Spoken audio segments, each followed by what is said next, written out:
Hello friends, welcome to your own channel Civils Tayari. Welcome to your own series Comprehensive News Analysis. Comprehensive News Analysis में आप सबका स्वागत है. Before beginning Comprehensive News Analysis, let us see the today's daily answer writing challenge questions. So पहला question है, a partnership with West Asia will mutually benefit both India and West Asia in multiple ways. Discuss. हमें discuss करना है कि पश्चिम Asia के साथ साझेदारी से भारत और पश्चिम एशिया दोनों को कई तरीक़ों से लाभ होगा. हमें इसकी चर्चा करनी है. तो बहुत अच्छा ये क्वेश्चन है, वेरी गुड क्वेश्चन. और ये ORF से लिया गया है. उसके अलावा ये द हिंदू में भी पब्लिश हुआ था, दोनों जगह इसका पब्लिकेशन हुआ था. बहुत ही अच्छा आर्टिकल है और ये आपको ज़रूर देखना चाहिए. यहाँ से कुछ पॉइंट्स को ले लीजिएगा and use it as a template for your answer writing. So second question है हमारा, what are the structural problems with WHO and how can WHO be revamped to make countries more accountable during an outbreak.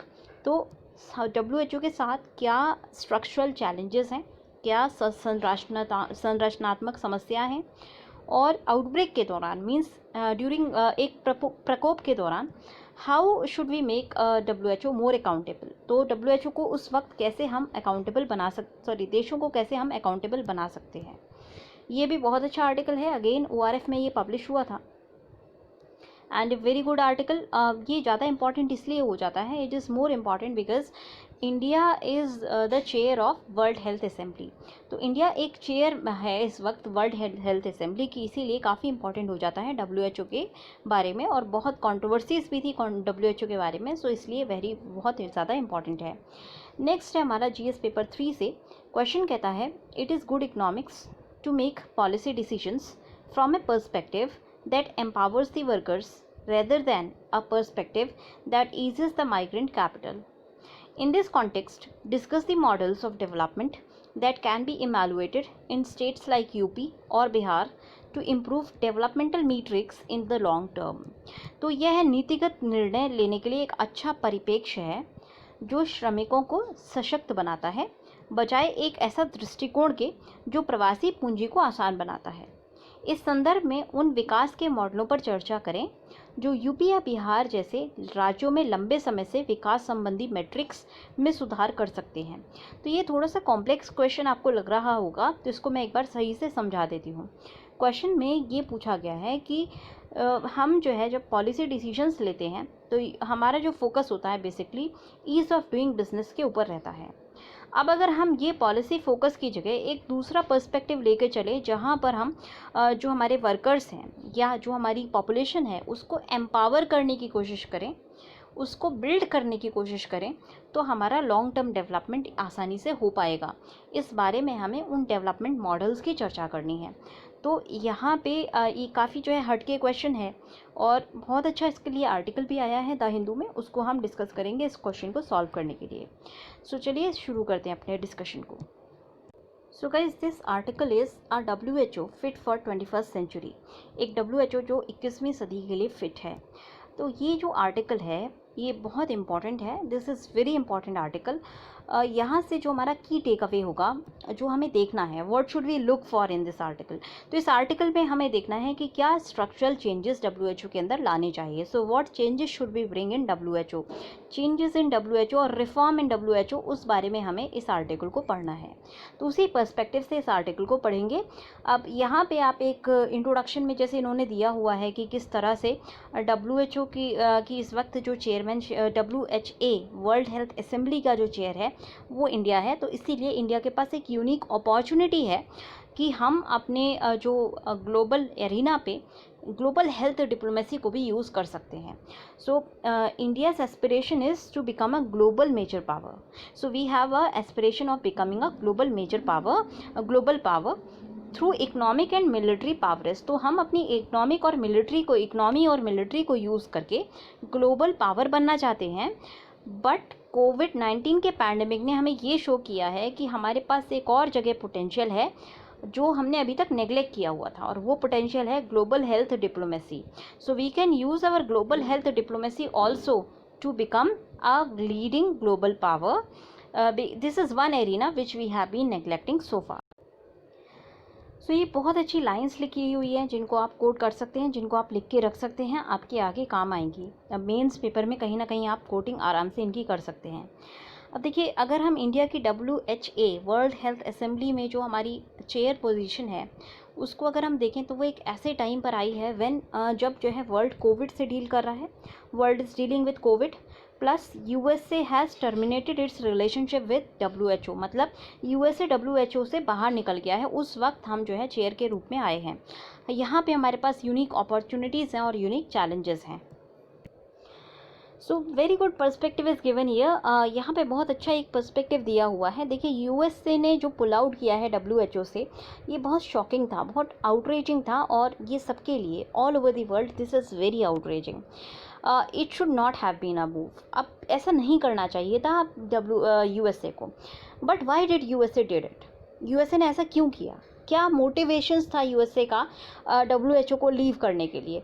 तो देखिए, WHO को leave करने का जो एक USA का मोटिव था, वो इसलिए वो एक डिफरेंट नहीं लगेगा अगर आप अपने आप को अमेरिका के शूज़ में डालेंगे। तो if you think like America, you will understand कि this was a act which USA was going to do anyhow. क्यों? क्योंकि WHO को USA देखता है as a USA sees itself as a benefactor, मतलब USA अपने आप को एक बेनिफैक्टर के रूप में देखता है, एक मतलब एहसान करने वाले के रूप में देखता है, क्योंकि वो WHO को एक चैरिटी मानता है और ख़ुद को एक डोनर मानता है। एंड जब डोनर के अकॉर्डिंग जो है चैरिटी वर्क नहीं करती, तो अपने आप ही डोनर चैरिटी से एग्जिट कर जाता है। वही चीज़ USA ने की है।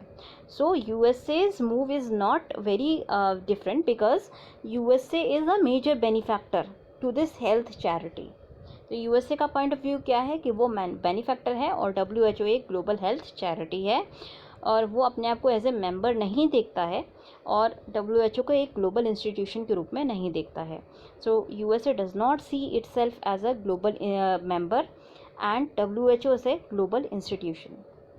तो इसी वजह से ये WHO के लिए जो एक रवैया है USA का, वो काफ़ी रूड रवैया है। अगर आप देखेंगे, ये बहुत बैड एथिक्स है, एथिकली बहुत रॉन्ग मूव था ये। हर बेनिफैक्टर को, अगर आप एक अपने आप को एक डोनर समझते हैं और WHO को एक चैरिटी समझते हैं, तब भी डोनर की एक एथिकल रिस्पॉन्सिबिलिटी होती है कि जब भी चैरिटी किसी फाइनेंशियल क्राइसिस से डील कर रही है या किसी ग्लोबल हेल्थ क्राइसिस से डील कर रही है, और चैरिटी का काम है क्राइसिस मतलब हेल्थ की सर्विसेज प्रोवाइड करना, तो उस वक्त डोनर की एथिकल रिस्पॉन्सिबिलिटी बनती है कि फंड्स को चालू रखे चैरिटी में। So this is very bad ethics in A pandemic, जहाँ पर ह्यूमन लाइफ्स जो हैं स्टेक पर हैं, और उस वक्त जब हज़ारों की संख्या में लोग मर रहे हैं, ऐसे में WHO को अपनी फंडिंग नहीं रोकनी चाहिए थी। अब अगर हम WHO की बात करें तो USA एक बहुत बड़ा जो है डोनर था WHO के लिए। USA की गवर्नमेंट के अलावा WHO के और फंड्स आते हैं गेट्स फाउंडेशन से। So USA as well as Gates foundation are two big donors for WHO। WHO को अभी तक, अगर आप WHO के इंसेप्शन से देखेंगे, WHO के बर्थ से देखेंगे, तो अभी तक इसके जो भी डिसीजंस हैं वो अमेरिकन की इंटरेस्ट में होते हैं, अमेरिकन आइडियाज़ के बेसिस पे होते हैं, अमेरिकन वैल्यूज़ के बेसिस पे होते हैं, and these are exclusionary for others. In any ये जो है दूसरों को एक्सक्लूड करते हैं। कोई भी अगर आप मल्टीलेटरल ऑर्गेनाइजेशन देखेंगे, UN हुआ, WHO हुआ, या कोई भी ऑर्गेनाइजेशन हुआ, वहाँ पे एक अनडिस्प्रपोर्शनेटली बहुत बड़ा डोमिनेंस है USA का, और USA मल्टीलेटरल फोरम्स को यूज़ करके अपने एजेंडा को फॉरवर्ड करने की कोशिश करती है। सो एग्ज़ाम्पल दिया हुआ है यूनिवर्सल हेल्थ कवरेज का। तो यूनिवर्सल हेल्थ कवरेज जो फाइनली सस्टेनेबल डेवलपमेंट का हमारा गोल है, वो बेसिकली जब WHO ने बताया था कि हमें ये गोल रखना चाहिए, उस वक्त केवल ये हेल्थ कवरेज तक स्थित नहीं था, बल्कि ये सभी डिटरमिनेंट्स जो होते हैं अच्छी हेल्थ के, उन पर सीमित था। Means initially universal health coverage was talking about public health, all the areas of public health, सभी एरियाज़ जो पब्लिक हेल्थ के उनके बारे में बात की गई थी। बट USA के दबाव में WHO का ने फाइनली जो यूनिवर्सल हेल्थ कवरेज है उसको केवल हेल्थ केयर तक सीमित करके रख दिया था। अब अगर आप हेल्थ केयर की बात करेंगे तो हेल्थ केयर एक बहुत बड़ी इंडस्ट्री है। Health care is an industry. America के अंदर बहुत बड़ी मल्टी बिलियन डॉलर इंडस्ट्री है हेल्थ केयर। और हेल्थ का इकोनॉमिक पैराडिग्म होता है, मतलब हेल्थ का अपना इकोनॉमिक साइड होता है। बहुत सारे हेल्थ केयर मैनेजमेंट कंसल्टेंट्स काम करते हैं अमेरिका में। बहुत इसका जो इसीलिए जो नेशनल इंटरेस्ट है अमेरिका का, वो है कि बिजनेस इंटरेस्ट को प्रमोट किया जाए हेल्थ केयर के अंदर वर्ल्ड वाइड लेवल पर। So what was the interest of America in pushing UHC? Interest क्या था कि हम अपने बिजनेस इंटरेस्ट को प्रमोट कर सकें। तो अमेरिकन बिजनेस की अगर आप बात करेंगे तो अमेरिका में कोई कंपैरेबल बिजनेस नहीं है पब्लिक हेल्थ के रूप में। इसीलिए अमेरिका को पब्लिक हेल्थ में कोई इंटरेस्ट नहीं था, सिर्फ हेल्थ केयर में, मतलब कि हॉस्पिटल्स बिल्ड करने में इंटरेस्ट था। और वही अमेरिका ने अपनी फ़िलॉसफी को जारी रखा था। यूएसए का इन्फ्लुएंस इतना ज़्यादा है डब्ल्यूएचओ के ऊपर कि इन्होंने जो है यूएसए ने काफ़ी ज़्यादा ग्लोबल हेल्थ एजेंडा को फॉर्मुलेट करने में बहुत बड़ा एक डोमिनेंस रखी है, इन्फ्लुएंस बहुत ज़्यादा है। इसीलिए फंडिंग को रोक लेने से डब्ल्यूएचओ के ऊपर बहुत ज़्यादा इम्पैक्ट पड़ेगा। अब अगर हम चाइना की बात करें तो चाइना भी कोई दूध का धुला नहीं है। China is not a very good player either. China का जो रीसेंट और मासिव एफर्ट था, जहाँ पे चाइना ने कोशिश की है फिनेंस करना हेल्थ केयर इंफ्रास्ट्रक्चर को ज़्यादातर लो इनकम कंट्रीज़ में, ये यूएसए की ट्रेडिशन को फॉलो कर रहा है। सो चाइना ने क्या किया है, चाइना ने हॉस्पिटल्स बिल्ड किए हैं उन कंट्रीज़ के अंदर जहाँ पर हेल्थ इंफ्रास्ट्रक्चर बहुत वीक है। अगेन चाइना भी अपने यूएसए के मॉडल को फॉलो करते हुए इकोनॉमिक इंटरेस्ट को फॉरवर्ड करता हुआ नज़र आया है। तो जो भी कन्वर्सेशन हुआ हो डब्ल्यूएचओ में और चाइनीज़ ऑफिशियल के बीच में वुहान को लेकर के, उस वक्त नेगोशिएटिंग टेबल पर यूएसए भी मौजूद था। America was in the room. So इसीलिए अगर हम बात करें डब्ल्यूएचओ की, तो डब्ल्यूएचओ से अगर यहाँ अमेरिका चला गया है तो ये एक अच्छी अपॉर्चुनिटी है। पर अमेरिका यूएसए का जो चाइना का एक इन्फ्लुएंस है वो भी अभी डब्ल्यूएचओ के लिए एक अच्छी चीज़ नहीं है। China's influence is not a good thing for WHO either.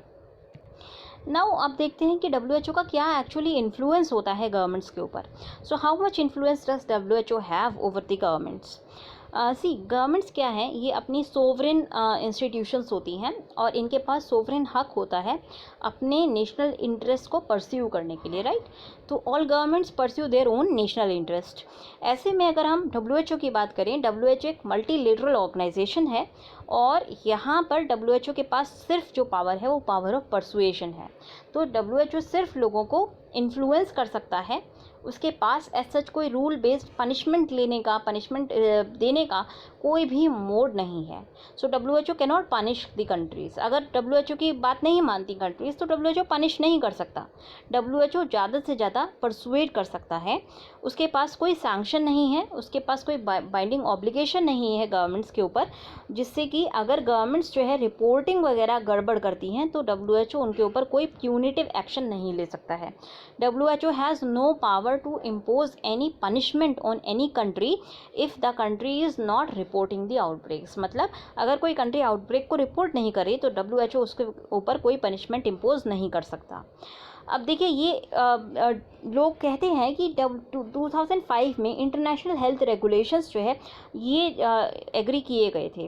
तो इंटरनेशनल हेल्थ रेगुलेशन जो है इसलिए जारी किया गया था डब्ल्यूएचओ के द्वारा, जिससे कि कंट्रीज़ रिपोर्ट कर सके अगर वहाँ पे कोई आउटब्रेक हो तो।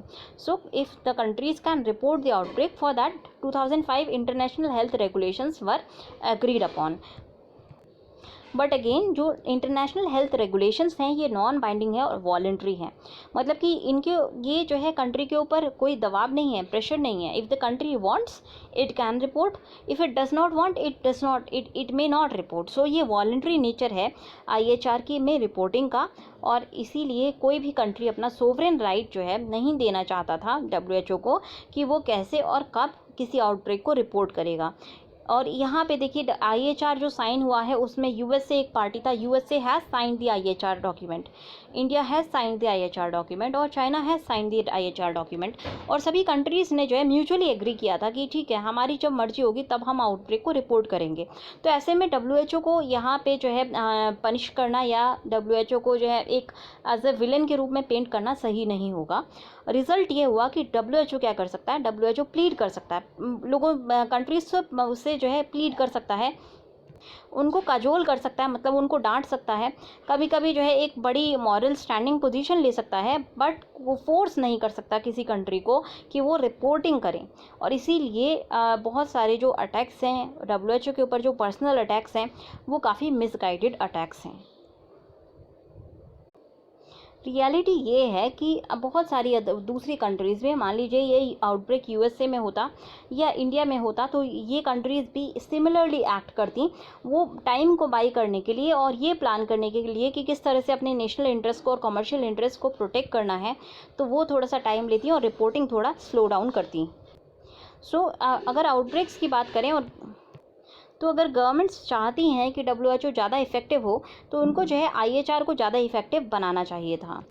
So there is an evidence from this pandemic that governments are prioritizing national interest। Government जो है अपने नेशनल इंटरेस्ट को प्रायोरिटाइज करती हैं और सोवरेनिटी को प्रायोरिटाइज करती हैं। म्यूचुअल कॉपरेशन जो है फेल कर जाता है, क्योंकि उनके पास एक ड्यूटी होती है अपने सिटीजन्स की केयर करने की। इसीलिए हमने ये देखा है इस पैंडमिक के वक्त भी कि हम बाकी जो सिटीजन्स हैं, बाकी कंट्रीज़ के जो ह्यूमन बींग्स हैं, उनको कंट्रीज़ नेगलेक्ट करती हुई नज़र आ रही हैं। सो इन रेट्रोस्पेक्ट एक जो एनफोर्समेंट पावर है डब्ल्यूएचओ की, वो ज़्यादा अच्छी होती अगर आईएचआर ज़्यादा एनफोर्सेबल होता और नॉन वॉलंटरी होता और थोड़ा सा कॉस्टली होता। बट वो कॉस्ट होने के बावजूद भी, सोवरेनिटी की कॉस्ट पर भी, बाकी जो वर्ल्ड को एक लॉस होना था वो कम लॉस होता। आईएचआर अगर ज़्यादा इफेक्टिव होता तो वर्ल्ड को जो लॉस फेस करना पड़ रहा है, काफ़ी कम वो लॉस फेस करना पड़ता। सो डब्ल्यूएचओ का पुल आउट कर, यूएसए का पुल आउट करना डब्ल्यूएचओ से प्रॉब्लम को सॉल्व नहीं करता। Pulling out of USA does not solve the problem. इसके साथ जो है प्रॉब्लम ये है कि जो प्रॉब्लम जो सॉल्व होगी वो तभी सॉल्व होगी जब कंट्रीज़ जो है एग्री करेंगी आउटब्रेक को रिपोर्ट करना। This outbreak could have been in any country, क्योंकि सभी कंट्रीज़ जो है जूनोटिक डिजीज़ से उनमें फैल सकती हैं, तो किसी भी कंट्री में ये आउटब्रेक हो सकता था। और वहाँ से अगर कोई भी कंट्री इतनी ज़्यादा इंटीग्रेटेड होती जैसे कि चाइना है, तो वो ग्लोबली भी फैलने के चांसेस ज़्यादा रहते। तो ऐसे में आईएचआर को ज़्यादा टीथ देना एक बेटर स्ट्रैटेजी होगी, रेदर दैन कि चाइना को पनिश किया जाए या फिर डब्ल्यूएचओ को ब्लेम किया जाए। यूएसए की अगर बात करें तो USA says that it's policy is America first and that is why it has come out of WHO. मतलब यूएसए कहता है कि उसकी पॉलिसी है अमेरिका फर्स्ट की, और इसीलिए उसने डब्ल्यूएचओ से बाहर निकलने का फैसला लिया है। आयरॉनिकली अगर आप बात करेंगे तो डब्ल्यूएचओ एक आपको जो है हेल्प करता है, मल्टीलेटरल एक फोरम है जहाँ पर आप अपनी वॉइसेस को वॉइस आउट कर सकते हैं, आप अपनी बात रख सकते हैं। तो ऐसे में डब्ल्यूएचओ से निकल जाना यूएसए को फर्दर गैग करता है और वो जो है अपनी वॉइस को आसानी से नहीं रख पाएगा। तो ये जो इनका एक ओपिनियन थी कि हम जो है यूएस अमेरिका फर्स्ट की पॉलिसी को अपना रहे हैं, ये एक फ्लॉड फिलॉसफी है अपने आप में। अमेरिकन इन्फ्लुएंस डब्ल्यूएचओ के ऊपर बहुत ज़्यादा रहा है। फॉर एग्जांपल डब्ल्यूएचओ को रेजिस्ट करता है America whenever America WHO can hurt American interest, जैसे कि टोबैको को लेकर के, अल्कोहल को लेकर के, शुगर को लेकर के, टेक्नोलॉजी को लेकर के। जब भी डब्ल्यूएचओ की ऐसी कोई डायरेक्टिव आता है जिससे कि अमेरिकन कंपनी के इंटरेस्ट हर्ट हो सकते हैं, अमेरिका तुरंत डब्ल्यूएचओ में उस पॉइंट को जो है रेज करता है और इवन ये हिंडर करता है डब्ल्यूएचओ के वर्क को बहुत सारे एरियाज़ में। For example reproductive sexual health और बहुत सारे ऐसे इश्यूज़ हैं जिनको अमेरिका रेजिस्ट करता है, because they will incur a cost on American companies. American companies के लिए वो कॉस्ट इनकर करेंगे, इसीलिए डब्ल्यूएचओ के एजेंडा को फर्दर नहीं होने देता है अमेरिका। तो यहाँ पे अगर हम बात करें तो ये हो गया बैड इन्फ्लुएंस अमेरिका का। अब अगर अमेरिकन गुड इन्फ्लुएंस की बात करें तो बहुत सारा अच्छा इन्फ्लुएंस भी है अमेरिका के ऊपर, अमेरिका का डब्ल्यूएचओ के ऊपर। फॉर एग्जांपल ज़्यादातर जो वर्क फोर्स है डब्ल्यूएचओ की वो अमेरिकन वर्क फोर्स है। अमेरिकन इंटर्न्स जो है डब्ल्यूएचओ में काम करते हैं, रिपोर्टिंग्स करते हैं। उसके साथ साथ बहुत सारे ऐसे लोग हैं जिन्होंने सिंगल हैंडेडली बहुत सारी चीज़ें डेवलप की हैं डब्ल्यूएचओ के लिए। एलाइट यूएसए की जो यूनिवर्सिटीज़ होती हैं वो ट्रेनिंग प्रोवाइड करती हैं डब्ल्यूएचओ के हेडक्वार्टर्स में और रीजनल ऑफिसेस में। डब्ल्यूएचओ और यूएसए का जो रिलेशनशिप का एंड है वो कहीं ना कहीं न केवल डब्ल्यूएचओ के लिए इनकम का लॉस होगा, बल्कि बहुत सारे जो इसके वर्कर्स हैं वो भी साथ साथ चले जाएंगे, because lot of work force is coming from America. तो मेंबर स्टेट्स को क्या करना चाहिए, अब क्या रिफॉर्म्स आने चाहिए, तो यहाँ से हमारा रिफॉर्म्स का सेक्टर शुरू होगा। रिफॉर्म्स क्या आने चाहिए? देखिए, सबसे पहली चीज़ जो रिफॉर्म में आनी चाहिए, फंडिंग को लेकर के आनी चाहिए। Funding should change, the way you are funding that should change. अब आप जो है एक डोनर और बेनिफिशियरी का रिलेशनशिप जो अभी तक चलता हुआ आया था, वो चेंज हो जाना चाहिए। कोई भी कंट्री डोनर के स्टैंड पे ना आए और कोई भी कंट्री जो मल्टीलेटरल फोरम है वो बेनिफिशियरी के स्टैंड पे ना आए। जैसे बाकी बहुत सारे मल्टीलेटरल इंस्टीट्यूशंस में होता है, वैसे ही मेंबर स्टेट्स जो हैं उनको ड्यूज पे करने चाहिए on the basis of calculations that were made decades ago. तो जो कैलकुलेशन है, जो कॉस्ट वो इनकर करते हैं, उसका कुछ हिस्सा हर मेंबर स्टेट को एज ए मेंबरशिप फ़ी के रूप में पे करना चाहिए WHO को। और ये जो मेंबरशिप फ़ी का कितना कितना किस किस कंट्री को पे करना है, ये बहुत पहले हम डिसाइड कर चुके हैं। तो इसमें थोड़े से ट्वीक करके इसको आज के लेवल पे ला करके इन्फ्लेशन वगैरह फिक्स करके और मेंबरशिप फ़ीस होनी चाहिए हर मेंबर कंट्री को जो पे करनी हो। उसके अलावा अगर हम बात करें वॉलेंट्री कंट्रीब्यूशन की, तो टोटल जो WHO को बजट आता है उसमें से 80% बजट आता है वॉलेंट्री कंट्रीब्यूशन पे। तो ये जो है वॉलेंट्री कंट्रीब्यूशन या तो ये हट जाना चाहिए या फिर ये रैशनलाइज होना चाहिए, क्योंकि जब वॉलेंट्री कंट्रीब्यूशंस आते हैं तो जो फंडर की प्रायोरिटी होती है उसी के हिसाब से मल्टीलेटरल इंस्टीट्यूशन जैसा कि WHO है उसको काम करना पड़ता है। तो लॉस जो है यूएसए का मनी का, इसका मतलब ये भी है कि लॉस स्टाफ का भी हुआ है और बहुत सारे जो काम हो रहे थे हेल्थ इश्यूज़ पर, उन पे भी काफ़ी ज़्यादा इम्पैक्ट पड़ेगा। बट देखिए, मनी कोई प्रॉब्लम नहीं होती है। प्राइमरी प्रॉब्लम ग्लोबल हेल्थ की या WHO की मनी नहीं है। Money lack of good reasoning, ideas and ethical values, ये प्रॉब्लम है हेल्थ इश्यूज़ को लेकर के। बहुत इंपॉर्टेंट ये लाइन है कि it is not the money which is the problem of global health और at WHO, it is the lack of good reasoning, ideas and ethical values. ये प्रॉब्लम है, यहाँ पर प्रॉब्लम है। बहुत सारा मनी है, there is lot of money with governments. आप देखिए, ट्रिलियंस ऑफ डॉलर्स जो है ओवरनाइट बैंक्स के अकाउंट में आ गए थे जब इकोनॉमीज़ को 2008 का शॉक लगा था। इसी तरह से अभी अगर हम बात करें 2 महीने के अंदर, पिछले 2 महीने में सारी कंट्रीज़ की अगर आप प्लान्स की बात करेंगे, जो भी इन्होंने पैकेजेस डिज़ाइन किए हैं, ट्रिलियंस ऑफ डॉलर्स के इन्होंने पैकेजेस डिज़ाइन किए हैं अभी पिछले 2-3 महीने में। तो चैलेंज मनी का नहीं है, चैलेंज है प्रायोरिटीज़ का। You have not prioritized health. You are still not prioritizing health. You are prioritizing economy above health. और यही एक प्रॉब्लम है जो कि चैलेंजेस को क्रिएट करता है। तो क्लियर चैलेंज ये है कि WHO को जो है रिप्लेस करना होगा, पोटेंशियल डोनर्स को अट्रैक्ट करना होगा और यूएससी की फंडिंग को रिप्लेस करना होगा। उसके साथ साथ एक इनक्रेडिबल अपॉर्चुनिटी है गवर्नमेंट्स और सिटीजन्स के लिए, जहां पर वो WHO की ओनरशिप ले सकते हैं और जो स्ट्रक्चरल ड्रैग्स अभी तक आ रहे थे, जो इसको फंक्शन करने से रोक रहे थे, ट्रांसपेरेंसी नहीं लाने दे रहे थे, फेयरनेस नहीं लाने दे रहे थे, उनको हम रिमूव कर सकते हैं। We can make WHO more transparent, more robust, more fair if we change the funding process. अगर हम फंडिंग को चेंज कर दें तो हमारा जो भी एक ट्रांसपेरेंसी है वो अपने आप WHO के अंदर आ जाएगी। बहुत सारा मनी है पैसे वर्ल्ड में, तो WHO को कोई सच मनी की कमी नहीं है। कमी है कि प्रायोरिटीज़ कौन सी हैं।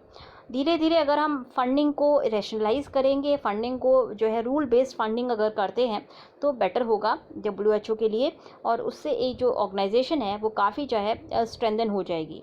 अल्टीमेटली ये एक मॉडल ग्लोबल इंस्टीट्यूशन के रूप में उभर सकती है, जहां पर बेनिफिट और बर्डन दोनों को जो है फेयरली डिस्ट्रीब्यूट किया जाए मेंबर स्टेट्स के बीच में और उनके सिटीजन्स के बीच में। दैट मीन्स जो जितना बेनिफिट जो कंट्री ले रही है उसी हिसाब से अगर वो कॉस्ट भी बेयर करे, या फिर जो अगर पुअरर कंट्री है वो थोड़ी कम कॉस्ट बेयर करे और जो थोड़ी सी रिचर कंट्री है वो थोड़ी सी ज़्यादा अगर कॉस्ट बेयर करेगी, या कोई रूल बेस्ड जो है फंडिंग का मैकेनिज्म हम डेवलप कर देते हैं, तो उससे जो है ऑर्गेनाइजेशन काफ़ी अच्छे से फंक्शन कर पाएगी, कलेक्टिवली एक्शन कर पाएगी। तो मेन आप देखना ये है कि क्या WHO ऐसा कर पाता है, क्या अपनी स्ट्रक्चरल चेंजेस ला पाता है और मॉडल इंस्टीट्यूशन के रूप में अपने आप में इमर्ज कर पाता है या नहीं।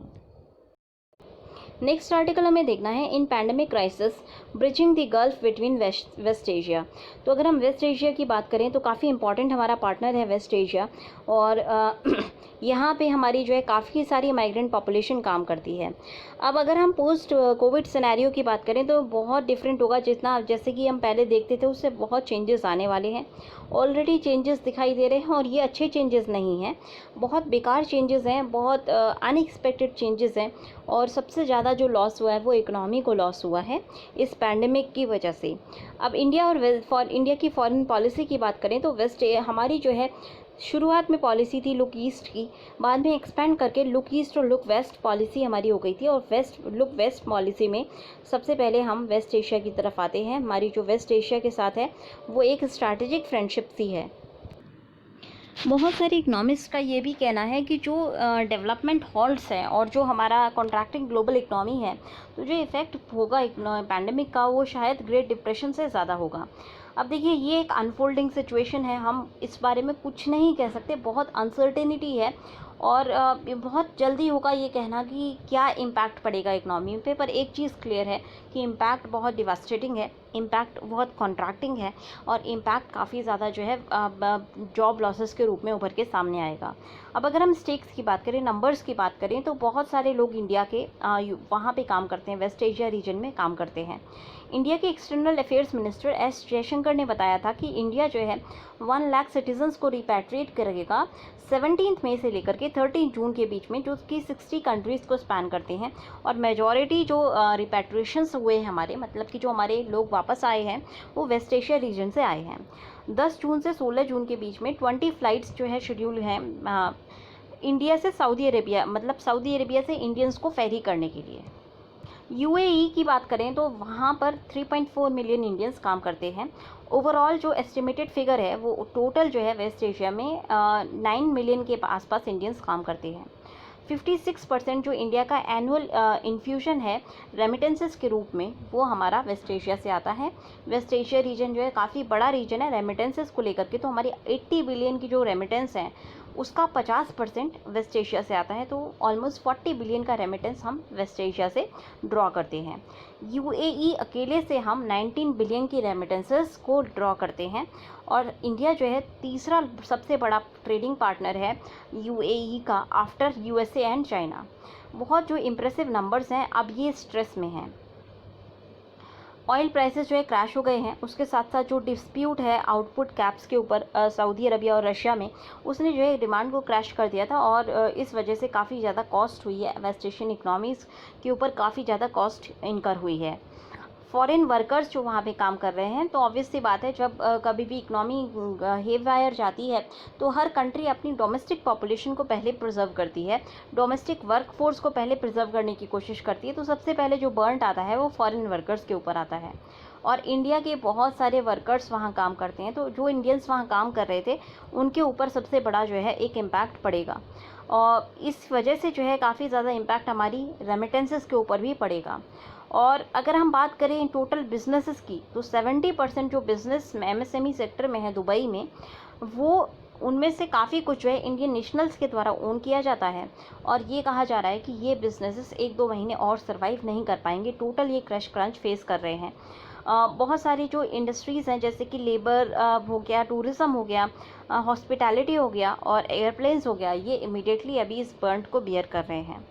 अगर इस पर्सपेक्टिव में देखें तो 2019 का यूएस यूएई बिजनेस काउंसिल की रिपोर्ट के अनुसार यूएई की हॉस्पिटल सेक्टर में, हॉस्पिटैलिटी सेक्टर में 4.6% जो कि कंट्रीब्यूशन देता है यूएई की जीडीपी को, उसमें 6 लाख की जो जॉब्स हैं वो फॉरेन वर्कर्स के द्वारा फुलफ़िल की जाती हैं और इनमें से एक बहुत बड़ी संख्या इंडियन वर्कर्स की है। तो बहुत सारे इंडियन वर्कर्स के ऊपर जो है जॉब लॉसेस इस वक्त फेस करने पड़ रहे हैं उनको वेस्ट एशिया में। अब अगर हम कंज्यूमर स्पेंडिंग की बात करें तो सऊदी अरेबिया की कंज्यूमर स्पेंडिंग काफ़ी ज़्यादा लो हुई है, ऑलमोस्ट 34.6% जो है लो हुई है पिछले साल के कंपैरिजन में। इमीडिएट इफ़ेक्ट जो है ऑयल प्राइस के जो क्रैश है उसके बियॉन्ड जाएगा, बहुत ज़्यादा जो है इम्पैक्ट होने वाला है। और जो भी वहाँ के क्राउन प्रिंस की बात थी, मोहम्मद बिन सलमान की ने जो भी मेगा प्रोजेक्ट्स को अंडरटेक किया था उनको फुलफ़िल करना भी थोड़ा सा मुश्किल हो जाएगा। तो ऐसे में कहीं ना कहीं सऊदी अरबिया की बात करें या कोई भी वेस्ट एशियन इकनॉमी की बात करें तो काफ़ी ज़्यादा डॉलर्स की वहाँ पे कमी हो रही है ऑयल प्राइसेस के क्रैश होने की वजह से, और उससे एक बहुत बड़ा स्ट्रेस उनकी इकनॉमी में क्रिएट हुआ है। अब अगर हम इन्वेस्टमेंट्स की बात करें तो इंडिया का जो 60% हमारी हाइड्रोकार्बन की रिक्वायरमेंट है वो वेस्ट एशिया फुलफ़िल करता है। एनुअलाइज बेसिस पर इंडिया 1.35 बिलियंस को सेव करेगा अगर सिर्फ $1 का जो है प्राइस फॉल होता है। तो ब्रेंट का जो प्राइस इस वक्त $40 के आसपास होवर कर रहा है, और जो ऑयल प्राइसेस कम हुए हैं इससे इंडिया का जो नेशनल लॉकडाउन के ऊपर जो बैलेंस ऑफ पेमेंट के सिचुएशन पे फ़र्क पड़ता वो थोड़ा सा भी सॉफ्ट फ़र्क है। बहुत ज़्यादा हमें जो है BOP की प्रॉब्लम फेस नहीं करनी पड़ रही क्योंकि ऑयल प्राइसेस क्रैश हुए हैं। बट उसके साथ साथ हमारा जो एक हमारी जो एक कोशिश थी कि हम स्ट्रैटेजिक रिजर्व्स को बिल्डअप करें, वो भी हम अभी कर सकते हैं क्योंकि डिमांड स्लम्प है इंडिया के अंदर भी और ऑयल प्राइसेस भी बहुत ज़्यादा लो हैं। तो ऐसे में एक अच्छा मौका है कि हम अपनी स्ट्रैटेजिक जो भी बिल्ड कर रहे थे, स्ट्रैटेजिक जो हम रिजर्व्स बिल्ड कर रहे थे उनको हम स्टोर कर सकें। बहुत सारी जो सोवरेन वेल्थ फंड्स और फाइनेंशियल इंस्टीट्यूशंस हैं वो भी कोविड-19 से हिट हुए हैं, और बहुत सारे लोगों के जो रियल एस्टेट रिटेल पोर्टफोलियोज़ हैं बहुत ज़्यादा श्रिंक हुए पिछले कुछ 3 महीनों में।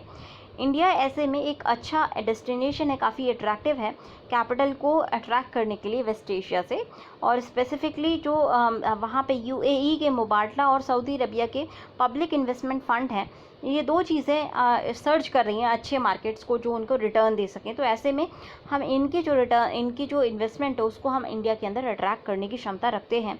हमें काफ़ी अट्रैक्टिव ऑप्शन है फॉरेन इन्वेस्टर के लिए, और इसीलिए आपने देखा होगा कि पिछले ये पूरा पैंडमिक होने के बावजूद भी मई में काफ़ी हमारी जो फॉरेक्स की रिजर्व्स हैं वो काफ़ी इंक्रीज़ हुए हैं क्योंकि हमारे फॉरेन इंस्टीट्यूशनल इन्वेस्टमेंट काफ़ी तेज़ी से बढ़े थे। तो कहीं ना कहीं फॉरेन इंस्टीट्यूशनल इन्वेस्टमेंट के लिए इंडिया एक अट्रैक्टिव डेस्टिनेशन दिखाई देता है। तो ऐसे में जो हमारे इकोनॉमिक रिफॉर्म्स हैं उनको अगर हम और क्लैरिफाई कर पाएँ स्पेसिफिकली हमारी क्या इंडस्ट्रियल पॉलिसी होने वाली है, तो इन्वेस्टर्स काफ़ी अच्छे से अट्रैक्ट होंगे। एक स्ट्रॉन्ग और पॉजिटिव मैसेज चाहिए वेस्ट एशिया के इन्वेस्टर्स को, जो कि अगर न्यू दिल्ली दे देता है तो बहुत सारे वेस्ट एशिया के इन्वेस्टर इंडिया की तरफ अट्रैक्ट हो सकते हैं। अब एक केस ये है कि जो पुराने टाइम में अगर हम देखें तो कुछ कंपनीज़ को बहुत ज़्यादा जो है प्रॉब्लम फेस करनी पड़ी थी इन्वेस्टमेंट में, जैसे कि एतिसलात, एमआर और एतिहाद। इनको जो है इन्वेस्टमेंट जब इन्होंने इंडिया के अंदर किया था तो इनको जो है टफ टाइम फेस करना पड़ा था। तो ऐसे में अगर हम नई और इमीडिएट सक्सेस स्टोरीज़ को क्रिएट करते हैं तो इंडिया के पास अपॉर्चुनिटी है कि हम पूरा जो लैंडस्केप है वो चेंज कर सकते हैं और बहुत सारा वेस्ट एशिया का जो इन्वेस्टमेंट है वो इंडिया के अंदर ड्रॉ कर सकते हैं। स्टार्टिंग पॉइंट हो सकता है कि हम महाराष्ट्र में जो एक लैंड एक्विजिशन का प्रोजेक्ट है 50 बिलियन की मेगा रिफाइनरी प्रोजेक्ट के लिए, उसको लिए लैंड जल्दी से एक्वायर करें, और उसके साथ साथ सऊदी अरेबिया की अरामाको और अबू धाबी की जो कंपनी है नेशनल ऑयल कंपनी, इन्होंने कमिट किया है कि ये 25 बिलियन का जो मनी है ये इस मेगा रिफाइनरी में इन्वेस्ट करेंगे। तो अगर हम जल्दी से फास्ट ट्रैकिंग करते हैं इस मेगा रिफाइनरी की तो वेस्ट एशिया में एक सीधे सिग्नल जाएगा इन्वेस्टर के लिए कि इंडिया के अंदर जो माहौल है वो चेंज हुआ है, स्ट्रक्चरल चेंजेस आए हैं और अब इंडिया एक अट्रैक्टिव डेस्टिनेशन के रूप में कन्वर्ट हुआ है। तो ये चीज़ें अगर अब जितनी जल्दी हम करेंगे उतना जल्दी हम फॉरेन इन्वेस्टर को अट्रैक्ट कर पाएंगे। दूसरी चीज़ ये है कि गवर्नमेंट ने ऑलरेडी जो है एक कमेटी सेटअप की है राजीव गौबा के बीच में अंडर में। ये हमारे जो है कैबिनेट सेक्रेटरी हैं, जिससे कि नेसेसरी स्टेप्स देखे जा सके कि FDI को इंडिया के अंदर अट्रैक्ट करने के लिए क्या करना चाहिए। होपफुली ये मैकेनिज़्म जो है वेस्ट एशिया को भी प्रायोरिटी पर लेगा। रिवर्स माइग्रेशन की अगर बात करें तो इंडिया में भी प्रेशर काफ़ी ज़्यादा है इंडियन इकोनॉमी के ऊपर भी, क्योंकि बहुत ज़्यादा रिवर्स माइग्रेशन हो रहा है इंट्रा कंट्री और इंटर कंट्री, मतलब कि इंडिया के अंदर भी रिवर्स माइग्रेशन है स्टेट्स के बीच में, और इंडिया के अंदर रिवर्स माइग्रेशन हो रहा है। फॉरेन जो इंडियन NRIs थे वो वापस इंडिया के अंदर लौट के आ रहे हैं, जिससे कि वो जॉब्स को इंडिया के अंदर कर सकें, क्योंकि काफ़ी अनसर्टेन टाइम्स हैं। तो ऐसे में सभी को अपना घर वापस याद आता है। ऐसे में इनकी जो जॉब प्रॉब्लम्स हैं उनको दूर करने के लिए इंडिया ने एक प्रोग्राम लॉन्च किया है, Swadesh program, skilled workers arrival database for employment support program. ये क्या करेगा कि जो स्किल प्रोफाइल है रिटर्निंग वर्कर्स की उनको कैप्चर करेगा और उनको एक सेंट्रल पोर्टल में हाउस करेगा, जिसको एक्सेस किया जा सकता है इंडिया और फॉरेन कंपनीज़ के द्वारा। बट इसके अलावा और भी हमें करना पड़ेगा, जिससे कि रिवर्स माइग्रेशन की वजह से जो स्ट्रेस आया है उसको हम मिटिगेट कर सकें। तो इसके लिए हमें बायलैटरल और मल्टीलेटरल ट्रेड डिप्लोमेसी और साथ साथ ये सारी चीज़ें करनी होंगी, जिससे कि हम एक शिफ्ट ला सकें अपनी पॉलिसीज़ के अंदर और एक बेटर अपॉर्चुनिटी हम इंडिया के अंदर क्रिएट कर सकें, या इवन इंडिया के अगर हम बाहर क्रिएट करते हैं तो अपने डायस्पोरा को एक अच्छी और बेटर लाइफस्टाइल हम इंडिया के बाहर भी प्रोवाइड कर सकें। सो गाइस, नेक्स्ट आर्टिकल हमें देखना है lessons for Yogi from Gandhi and Lee. बहुत अच्छा आर्टिकल है और यहाँ पे जो जिस्ट है इस आर्टिकल का वो है कि पब्लिक पॉलिसीज़ का जो टेस्ट है वो इस पे डिपेंड नहीं करता कि क्या इन्वेस्टर को अच्छा लगा, बल्कि इस पे डिपेंड करता है कि क्या लोगों के लिए क्या अच्छा है। तो यहाँ पे कॉन्टेक्स्ट है कि योगी आदित्यनाथ ने एक मतलब चैलेंज दिया है कि जितने भी माइग्रेंट्स आ रहे हैं उनको अब वो वापस नहीं भेजेंगे और उनके लिए जो है अपॉर्चुनिटीज़ डेवलप करेंगे यूपी के अंदर, जिससे कि लोग यूपी में ही अर्न कर सकें। So what Yogi Adityanath has done has said that he will ensure that the people of UP do not migrate further and they have a better future in the state itself. अब इस background में हम देखते हैं कि कैसे वो कर सकते हैं। ही नीड्स अ गुड प्लान। कोई भी अगर इतना बड़ा हमें टास्क अंडरटेक करना है तो हमारे पास एक अच्छा प्लान होना चाहिए। So he needs a good plan and that plan can come from the developmental lessons from Lee Kuan Yew, जो कि फाउंडिंग फादर थे मॉडर्न सिंगापुर के, या फिर Mahatma Gandhi who was the father of Indian nation. So we can take example developmental models from two people. One is Lee Kuan Yew, बहुत important है ये ethics point of view से भी और आपके इकोनॉमिक्स पॉइंट ऑफ व्यू से भी। Very important from ethics as well as economics point of view. So two people have very good developmental models, Lee Kuan Yew, founding father of Singapore, और Mahatma Gandhi the father of nation. Now how did Singapore develop? Singapore का क्या developmental model था? तो जब Singapore को जो है develop करने की बात की जा रही थी 1965 के आसपास जो है सिंगापुर एस्टैब्लिश हुआ है। जब ये एस्टैब्लिश हुआ था तो ली ने डिक्लेयर किया था कि वो सिंगापुर को डेवलप्ड कंट्री बनाएंगे एशिया के अंदर। He will make Singapore as the first developed country within Asia. So in 1965, his measure of development was per capita income of Singaporean should rise at the same level as citizens. तो आप तभी develop करेंगे, मान लीजिए आपके जो है 10% population growth हो रही है, तो अगर आपका पर कैपिटा इनकम भी 10% से ग्रो होगी तभी जो न्यू सिटीजन्स हैं उनको जो है जॉब्स अपॉर्चुनिटी क्रिएट हो पाएंगी। So what Singapore model was at least maintain a growth, per capita income should grow. अब देखिए, पर कैपिटा इनकम ग्रो करने के लिए आपके पास ज़रूरी है कि आपकी लेबर काफ़ी स्किल्ड हो। सिंगापुर के पास कोई नेचुरल रिसोर्स नहीं था, जैसे कि ऑयल हो गया, मिनरल हो गया, जिसको वो सेल कर सके और पैसे ला सके। उसके पास कोई ऐसी बड़ी चीज़ नहीं थी और जो वो कर सकता था। What could Singapore do? It could attract western companies as to use it as a strategic location. So western companies को अट्रैक्ट कर सकता था और अपनी लोकेशन को यूज़ करके वेस्टर्न कंपनीज़ को अट्रैक्ट करने की कोशिश सिंगापुर कर सकता था, क्योंकि ये स्ट्रैटेजिक लोकेशन है। ये जो है आपका पैसिफिक ओशन का रूट है, इंडियन ओशन पैसिफिक ओशन का जो रूट है वहाँ पे ये सिंगापुर लाई करता है।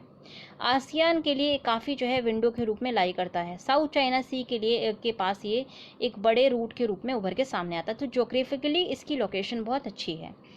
ये जो है स्ट्रैटेजिक लोकेशन है क्योंकि ये शिपिंग रूट पे लाई करता है ईस्ट और वेस्ट के बीच में, और इसीलिए सिंगापुर को जो है लोकेशनल वाइज यूटिलाइज करने की ली ने सोची थी। So what Lee did? Lee invited companies from USA, Europe, Japan to set up manufacturing facilities in Singapore and use Singapore's labour. तो उन्होंने क्या किया? ली ने कंपनीज़ को इन्वाइट किया यूरोप से, जापान से, यूएसए से, और कहा कि हमारे सिंगापुर का लेबर यूज़ करो और आप अपना मैन्युफैक्चरिंग करो। कंपनीज़ जो अट्रैक्ट तो हुई थी क्योंकि सिंगापुर में बहुत लो कॉस्ट लेबर मिल रहा था। आसियान कंट्रीज़ में काफ़ी लो कॉस्ट लेबर था उस वक्त, और सिंगापुर जो है काफ़ी अट्रैक्टिव था क्योंकि सिंगापुर की लोकेशन बहुत अच्छी थी। So they welcomed his invitation. So companies were ready to come and make in Singapore. पर ली की एक जो है कंडीशन थी, और ये कंडीशन के लिए कंट्रीज़, बाकी कंपनीज जो है तैयार नहीं थी। ली की कंडीशन थी कि आप आइए यहाँ पे इस्टेब्लिश कीजिए, पर आपको जो है साथ साथ लोगों को ट्रेन करना होगा। You have to train our work force. So the condition was train Singaporeans to do high value work. Slowly you have to train Singaporeans so that they can do high value work, जिससे कि उनकी जो skills हैं वो बेहतर हो सकें। अब देखिए मल्टीनेशनल कंट्रीज़ की अगर हम बात करें तो मल्टीनेशनल कंट्रीज़ जो है वो लुकआउट पर रहती हैं लो कॉस्ट सोर्सेज के लिए। उनको जो है प्लग एंड प्ले चाहिए होता है लेबर मार्केट में, कि मतलब वो कहीं पे भी जाए चीप लेबर मिल जाए। वहाँ पे उन्होंने मैन्युफैक्चरिंग करी और फिर आगे जैसे ही वहाँ पर लेबर महंगा हुआ कहीं और चले गए। तो this is what countries look for. तो यहाँ पे ली को ये डर था कि अगर हम कंपनीज़ को बुला लेते हैं और सिर्फ वो असेंबलिंग करते हैं सिंगापुर के अंदर, तो बाद में जब जैसे जैसे पर कैपिटा इनकम इंक्रीज़ होगी वैसे वैसे कंपनीज सिंगापुर को एग्जिट करना शुरू कर देंगी। So he feared that assembly operations can move to neighbouring countries if the labour becomes costly. तो इसीलिए ली ने प्रॉमिस किया था कंपनीज़ को कि वो वर्ल्ड क्लास इंफ्रास्ट्रक्चर प्रोवाइड करेंगे, एफिशिएंट एडमिनिस्ट्रेशन प्रोवाइड करेंगे, लोअर टैक्सेस प्रोवाइड करेंगे, सारी जो आपको ईज़ ऑफ डूइंग बिजनेस के लिए चीज़ें चाहिए सब चीज़ प्रोवाइड की जाएंगी। पर कंपनीज़ को क्या करना होगा, कंपनीज़ को गवर्नमेंट को हेल्प करनी होगी जिससे कि कंटिन्यूस अपग्रेडेशन किया जा सके एम्प्लॉय की स्किल्स का। So companies will have to skill their employees. Other things Singapore will provide, companies have to do what, they have to upskill the employees so that people can earn more and more and Singapore can become developed. अब उस वक्त जो है ज़्यादा companies willing नहीं थी वहाँ पे इन्वेस्ट करने के लिए। तो सबसे पहले ली ने जमशेदजी टाटा को जो है इनवाइट किया कि वो अपना ट्रेनिंग सेंटर और प्रिसिशन टूल रूम जो है सिंगापुर की गवर्नमेंट के पार्टनरशिप से सिंगापुर में खोलें। तो 1970 में Tata were the pioneers, they started opening their training centres and high precision tools in Singapore.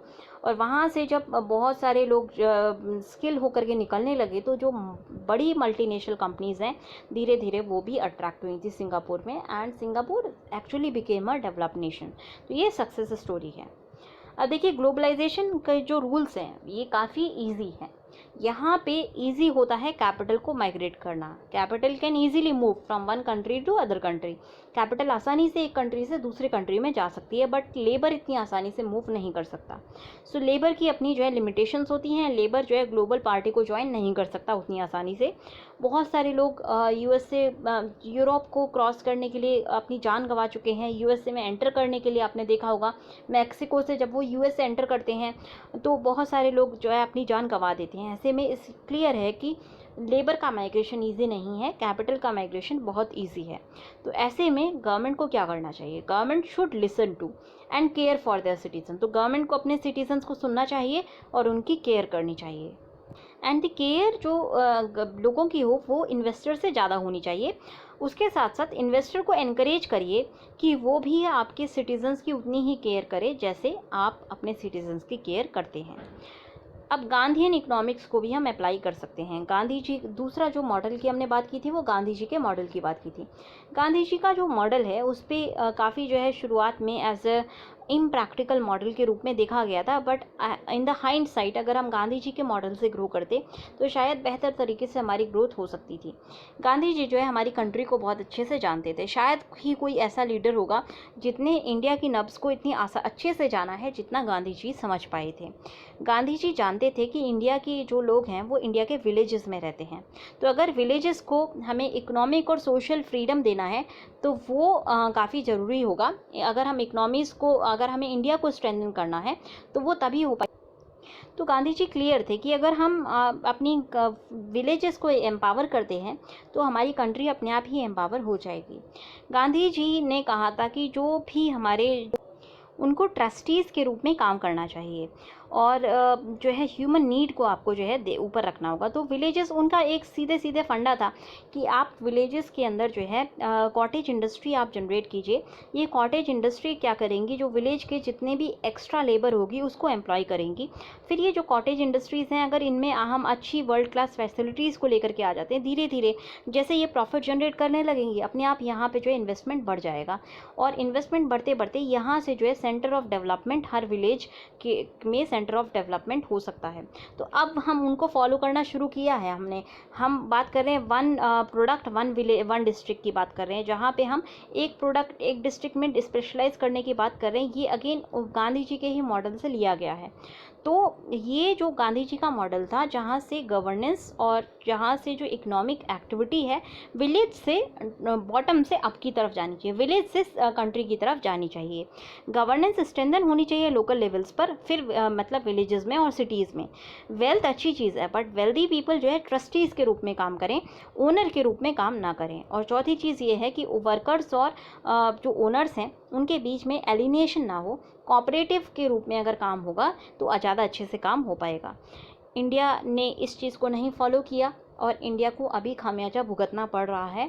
अभी भी अगर हम डेवलपमेंटल मॉडल्स में या तो ली का मॉडल या गांधी जी का मॉडल या इनका जो है समेटिव मॉडल अगर यूज़ करते हैं तो ज़्यादा अच्छे से हम डेवलप कर पाएंगे, अपने स्टेट्स के ग्रॉस स्टेट डोमेस्टिक प्रोडक्ट को बढ़ा पाएंगे और साथ साथ डेवलपमेंटल मैट्रिक्स में भी इम्प्रूवमेंट कर पाएंगे, जैसा कि सिंगापुर ने किया था, जैसा कि चाइना ने किया था, वैसा ही हम भी कर सकते हैं अब अगर हम इन दोनों में से कोई भी मॉडल फॉलो करें तो गाइस, कॉल फॉर एक्शन से ऊपर एक जो आपका आर्टिकल था जो कि पाकिस्तान के को लेकर के था, LOC पे बार बार जो पाकिस्तान शाइलिंग करता रहता है उसको लेकर है। बहुत ज़्यादा कुछ इसमें आर्टिकल में मुझे अच्छा नहीं लगा। आप पढ़ सकते हैं, आपको मिल जाएगा आइडिया किस तरह से पाकिस्तान कंटिन्यूसली अपनी हरकतों से बाज नहीं आता है। जो यहाँ पे एडवाइस है वो बहुत अच्छी एडवाइसेस नहीं है। कहा गया है कि हम पाकिस्तान के साथ डिप्लोमेटिक चैनल्स चालू करें, बट जिस तरह से आपने कल देखा कि पाकिस्तान ने हमारे इंडिया के हाई कमीशन के 2 लोगों को, 2 एम्प्लॉयज़ को अरेस्ट किया था, या 2 एम्प्लॉयज़ हमारे गायब हो गए थे पाकिस्तान के अंदर से, उस तरह से एक चीज़ क्लियर है कि पाकिस्तान के अंदर हालात अच्छे नहीं हैं। और इस वक्त पाकिस्तान लाइक चाइना इंडिया को जो है एक स्केपगोट के रूप में यूज़ करता है। जब भी हालात ख़राब होते हैं पाकिस्तान में या चाइना में, वो इंडिया के साथ पंगा लेना शुरू कर देते हैं। तो डिप्लोमेटिक चैनल से पाकिस्तान का तो हल नहीं निकलने वाला, एक बार को चाइना का निकल जाएगा, बिकॉज चाइना इंडिया के साथ ट्रेड के रूप में इंटीग्रेटेड है। बहुत बड़ा चाइना का जो है एक इंटरेस्ट है बायलैटरल ट्रेड में, इसलिए चाइना के साथ एक बार हम डिस्कशन करके डायलॉग के माध्यम से प्रॉब्लम्स को सॉल्व कर सकते हैं। पाकिस्तान के साथ वो हम देख रहे हैं स्ट्रैटेजी हमारी वर्क नहीं करती, तो इसीलिए जो यहाँ पे सजेशंस दिए गए हैं बहुत सूटेबल सजेशन नहीं है, इसीलिए मैं उस आर्टिकल को डील नहीं कर रही हूँ। अगर आपको अच्छा लगे तो आप एक बार पढ़ सकते हैं। अब ये वाला आर्टिकल हम देखते हैं, कॉल फॉर एक्शन। तो यहाँ पे जो सेरो टेस्ट है वो ICMR रोल आउट करने जा रहा है और ये जो है टेस्टिंग और कॉन्टैक्ट ट्रेसिंग को इम्प्रूव करेगा इंडिया के अंदर। तो सेरोलॉजिकल टेस्ट कंडक्ट किए गए थे ICMR के द्वारा 69 डिस्ट्रिक्ट्स में, और ये जो टेस्ट है इन्होंने इंडिकेट किया है कि जो number of COVID infection sero test से आ रहे हैं और जो हमारे RT-PCR टेस्ट से आ रहे हैं वो बहुत ज़्यादा डिफरेंसेस नहीं हैं, अंडर काउंटिंग बहुत ज़्यादा नहीं होगी। सेरोलॉजिकल टेस्ट को हम एंटीबॉडी टेस्ट भी कहते हैं और ये उतने एक्यूरेट नहीं होते जितना PCR टेस्ट होता है, बट ये काफ़ी यूज़फुल इंडिकेटर होते हैं जिससे कि हम पता कर सकें कि हमारे नोवेल कोरोना वायरस का स्प्रेड क्या है कम्युनिटी में। ICMR की स्टडी ये फाइंड करती है कि 0.73% जो पॉपुलेशन है जो कि एग्जामिन की गई थी एंटीबॉडी के लिए, स्पेसिफिकली जो एंटीबॉडी प्रोड्यूस किए जा रहे हैं SARS-CoV-2 वायरस के द्वारा, और ये जो है इसके एंटीबॉडी टेस्ट करने के लिए ELISA टेस्ट हमने यूज़ किया था। इसने जो है शो किया है कि अगर आपकी बॉडी में एंटीबॉडीज़ हैं तो ये शो करता है कि आपके पास पास्ट एक्सपोजर रहा है SARS-CoV-2 वायरस से। तो ये जो पॉपुलेशन है, हमारी जो पॉपुलेशन टेस्ट हुई है उसमें काफ़ी लो इन्फेक्शन रेट जो है निकल के सामने आया है। इसका मतलब ये हुआ कि जो पॉसिबिलिटी है फॉल्स पॉजिटिव की, वो पॉसिबिलिटी है कि बहुत ज़्यादा फॉल्स पॉजिटिव रिपोर्ट किए जा रहे हैं। ICMR ने अपनी मेथोडोलॉजी नोट में जो इन्होंने पेपर पब्लिश किया था उसमें कहा है कि एक्चुअल रिज़ल्ट काउंट जो है वो ELISA टेस्ट के लिमिटेशंस के ऊपर डिपेंड करेगी। अगर ये एक्सेप्ट कर लिया जाता है तो नंबर जो लोग एक्सपोज हैं वायरस के वो ऑलमोस्ट फिर उसका नंबर 7 लाख के आसपास हो जाएगा। और अगर इतनी ज़्यादा पॉपुलेशन हमारी एक्सपोज हुई है कोरोना वायरस से, नोवेल कोरोना वायरस से, तो इसके लिए हमें जो इंडिया के अंदर टेस्टिंग की फैसिलिटी है वो बढ़ानी होगी, रैम्प अप करनी होगी। इसका मतलब अब ये हम बहुत अंडर टेस्टिंग कर रहे हैं, और इसका मतलब ये हुआ कि हमारी जो अभी फ़िलहाल जो RT-PCR टेस्ट से जो पॉजिटिव्स आ रहे हैं वो काफ़ी कम पॉजिटिव्स आ रहे हैं, या फिर हम टेस्टिंग कम कर रहे हैं, इसीलिए हमारी जो एक अंदाज़ा है टोटल नंबर ऑफ़ इन्फेक्शंस का वो इस वक्त कम है। तो पूरा जो पेपर है डिटेल करेगा कि जो आईसीएमआर ने क्या मेथडोलॉजी यूज़ की थी। ये पब्लिक डोमेन है, इसको कोई भी डोमेन में है, इसको कोई भी पढ़ सकता है। अब अगर हम सीरोलॉजिकल टेस्ट की बात करें या जो टेस्ट अभी कंडक्ट किया गया था इस आईसीएमआर की स्टडी में, उसके में बहुत सारी इनएक्यूरेसीज भी होती हैं, कभी कभी बहुत सारे फॉल्स नेगेटिव्स भी हो जाते हैं। बट ये काफ़ी यूज़फुल टेस्ट है जिससे कि हमें गाइडेंस मिल सके कि क्या एक्सटेंट है इन्फेक्शन का वल्नरेबल पीपल के अंदर और हॉट स्पॉट्स में क्या सिचुएशन है पर्टिकुलर इन्फेक्शंस की। और पीरियोडिक टेस्ट जो है इस तरह के होते रहने चाहिए जिससे कि हम कहीं ना कहीं अपना एक रियल एक्सटेंट पता कर सकें इन्फेक्शंस का। क्लियर टेक अवे ये है इस रिपोर्ट से कि आईसीएमआर ने कहा था कि अभी कोई एविडेंस नहीं है कम्युनिटी ट्रांसमिशन का, बट अगेन आरटीपीसीआर का जो टेस्टिंग मेथड है उतनी ज़्यादा एक्यूरेट है और सेरोलॉजिकल टेस्ट की जो मेथड है वो उतना एक्यूरेट नहीं है। तो दो कैवेट हैं। आईसीएमआर की जो स्टडी है वो ये कहती है कि अभी फ़िलहाल कम्युनिटी ट्रांसमिशन नहीं हुआ है, बट साथ साथ इन्होंने ये भी कहा है कि हमारा जो टेस्टिंग मेथडोलॉजी है सीरोलॉजिकल टेस्ट की वो उतनी एक्यूरेट नहीं है और बेस्ट जो एक्यूरेट टेस्ट है वो हमारा आरटीपीसीआर टेस्ट वाला मेथड है। तो लॉकडाउन की स्ट्रैटेजी ने थोड़ा स्लो डाउन किए हैं केस को और फैटिलिटीज़ को भी थोड़ा रिड्यूस किया है, बट अभी इसका जो इम्पैक्ट पड़ा इकनॉमी के ऊपर वो बहुत ज़्यादा जो है इम्पैक्ट पड़ा था। तो एक चीज़ हम कह सकते हैं कि पहले भी एक आपने वर्ड सुना होगा कि we are in the same storm, हम सभी एक सेम तूफान में हैं, but we are in a different boat, but हमारी बोट्स अलग अलग हैं। तो कुछ लोग जिनके पास जो बोट्स बहुत कमज़ोर हैं वो इस तूफ़ान को फेस करने की सिचुएशन में नहीं है। ऑलरेडी हमने एक रिवर्स माइग्रेशन का जो क्राइसिस देखा, वहाँ हम एक अगली फेस देख चुके हैं कि किस तरह से इकोनॉमिक जो लॉकडाउन है या फोर्स जो लॉकडाउन था उसने किस तरह से जो ह्यूमैनिटेरियन क्राइसिस क्रिएट किया था। तो ऐसे में जो अनटेनेबल स्ट्रैटेजी अगर हम लॉकडाउन को और इंक्रीज़ करते तो ये अनटेनेबल स्ट्रैटेजी हो जाएगी, लॉन्ग टर्म में हम ऐसा नहीं कर सकते हैं। इंडिया को क्या करना होगा, इंडिया को जो है अपनी टेस्टिंग फैसिलिटी बढ़ानी होगी और रैंप अप करनी होगी। टेस्टिंग ही एक जरिया है जिससे हम बाहर निकल सकते हैं। उसके साथ साथ फिज़िकल डिस्टेंसिंग के नॉर्म्स हम देख रहे हैं कि कैसे डेली बेसिस पर फ्लाउट किए जा रहे हैं। तो जितनी ज़्यादा हमारी टेस्टिंग होगी उतना ज़्यादा पॉपुलेशन के अंदर भी एक कॉन्शियसनेस होगा और उतना ज़्यादा हम जो असिम्प्टोमेटिक केसेस हैं या फिर जो सुपर स्प्रेडर्स हैं उनको कंट्रोल कर पाएंगे। तो टेस्टिंग हमारी रैंप अप करनी काफ़ी ज़रूरी है। अथॉरिटीज़ जो है काफ़ी लो टेस्ट कर रही हैं, जैसा कि हमने दिल्ली में देखा था। पहले अच्छे खासे टेस्ट दिल्ली में होते थे, अभी बहुत कम पॉपुलेशन के कंपैरिजन में बहुत कम टेस्ट दिल्ली में किए जा रहे हैं पर मिलियन पॉपुलेशन। तो यहाँ पे जो है टेस्टिंग रैंप अप करना एक बेटर स्ट्रैटेजी होगी। तेलंगाना ने अभी टेस्ट रैंप अप नहीं किए हैं, दिल्ली ने अभी टेस्टिंग रैंप अप की नहीं है। टेस्टिंग, ट्रेसिंग, ट्रीटमेंट, ये तीनों चीज़ें काफ़ी बड़ी प्रायोरिटी होनी चाहिए इस वक्त गवर्नमेंट की। उसके साथ साथ लोगों को जो है मास्क वियरिंग और हैंड हाइजीन जो है प्रैक्टिस करनी होगी जिससे कि हम स्लो डाउन कर सकें या कर्व को फ्लैटन कर सकें। तो ये काफ़ी इंपॉर्टेंट है। टेस्टिंग काफ़ी इंपॉर्टेंट है, ट्रेसिंग काफ़ी इंपॉर्टेंट है, ट्रीटमेंट काफ़ी इंपॉर्टेंट है और उसके साथ साथ हैंड हाइजीन और मास्क वियरिंग काफ़ी इंपॉर्टेंट है। जब तक हम ये सारी चीज़ें नहीं करते हैं तब तक हम वायरस को कंट्रोल नहीं कर पाएंगे और बहुत जल्दी हम फिर एक्सप्लोड भी कर सकते हैं और उससे हमारा जो हेल्थ सिस्टम है वो नहीं झेल पाएगा। आप ये सोचिए, जब न्यूयॉर्क नहीं झेल पाया, जब यूएसए नहीं झेल पाया, जब इटली नहीं झेल पाया, तो इंडिया कब तक झेल पाएगा। तो इसीलिए अभी हमारे पास जो टाइम है उसको बेस्ट यूटिलाइज़ करके हमें टेस्टिंग रैंप अप करनी है, हॉस्पिटल इंफ्रास्ट्रक्चर रैंप अप करना है और अपना जो एक हैंड हाइजीन है वो रैंप अप करनी है जिससे कि इन्फेक्शंस को स्लो डाउन किया जा सके। तो आज के डिस्कशन में इतना ही। अगर आपको पसंद आया हो तो लाइक करना ना भूलें। Thanks a lot and have a good day.